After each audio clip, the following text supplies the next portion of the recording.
अस्सलाम गाइस, कैसे हैं आप सब। होप आप सब लोग बिल्कुल ठीक होंगे। जैसे कि आप लोग जानते हैं कि हमारे चैनल एजुकेशन की वीडियोस के हवाले से है। सो आज जो टॉपिक इस वीडियो में हमने डिस्कस करना है वो है हमारे पास क्लास 10th की बायोलॉजी की बुक का chapter number 13 support and movement, उसका topic number 13.3 that is muscles and movement. अब हम अपना टॉपिक स्टार्ट करते हैं।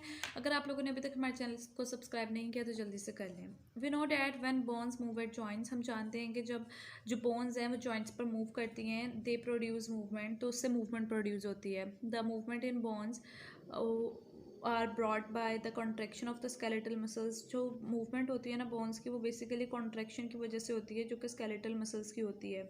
विच are attach with them by tendons, जो कि उनसे अटैच हो रहे होते हैं टेंडन्स के थ्रू। ठीक है। The role of skeletal muscle is as follows, जो स्केलेटल मसल का रोल होता है वो हमें नीचे दिया गया है। ठीक है। One end of a skeletal muscle is always attach with some immovable bone. एक जो एंड होता है हमारे पास स्केलेटल मसल का, वो हमेशा एक इमूवेबल बोन से जो है वो ज्वाइन होता है। ठीक है। The is end of muscle is called region. Origin, इस एंड को हम क्या कह रहे होते हैं, इसको हम ओरिजन कहते हैं।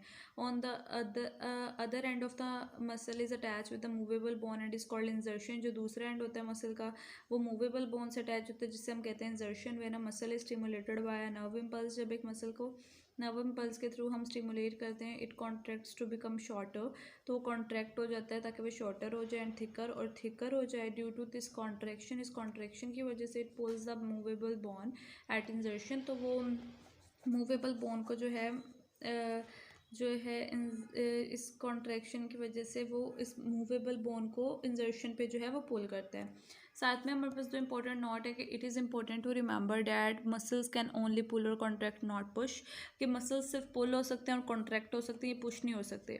Most activities in our body like standing, walking, running, playing ETC require combine action of several muscles.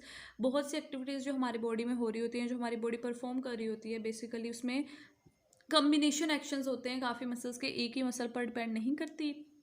जैसे कि स्टैंडिंग में, वॉकिंग में, रनिंग में, प्लेइंग में, इनमें हमारे एक मसल्स नहीं बल्कि बहुत से बॉडी के मसल्स जो हैं वो इन्वॉल्व हो रहे होते हैं। सो उसके बाद हमारे पास नेक्स्ट आ रहा है कि skeletal muscles are usually in pair of antagonist. Skeletal muscles basically antagonist के पेयर में होते हैं हमारे पास। ठीक है। इन द एंटागोनिस्ट पेयर में क्या होता है, both muscles do opposite job, दोनों मसल्स ऑपोजिट जॉब कर रहे होते हैं, एक जैसी जॉब नहीं कर रहे होते। When one sorry, when one muscle contract the other relax and this phenomenon is known as antagonism, antagonistic action। जब एक मसल जो है कॉन्ट्रैक्ट होता है तो दूसरा रिलैक्स हो जाता है, और इस फिनोमेना को हम एंटागोनिज्म कहते हैं, antagonistic action. When a muscle contracts and bends the joint, जब एक मसल कॉन्ट्रैक्ट होता है और जॉइंट को जो है वो बेंड करता है, it is known as flexor muscle. इसे मसल को हम फ्लेक्सर मसल कह रहे होते हैं। ठीक है।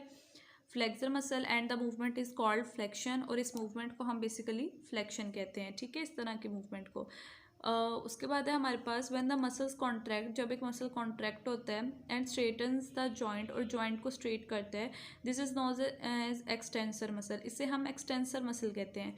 And the movement is called extension, और इस मूवमेंट को हम एक्सटेंशन कहते हैं। Following is an example of antagonistic action of pair of skeletal muscle, इसे हम एग्जाम्पल कहते हैं। कि एग्जाम्पल होती है एंटागोनिस्टिक एक्शन की, जो कि स्केलेटल मसल का बेसिकली पेयर होता है, इसको हम कहते हैं। सो होप सो आप लोगों को टॉपिक क्लियर हो गया होगा। बेसिकली अगर आप लोगों ने अभी तक हमारे चैनल को सब्सक्राइब नहीं किया तो जल्दी से कर लें।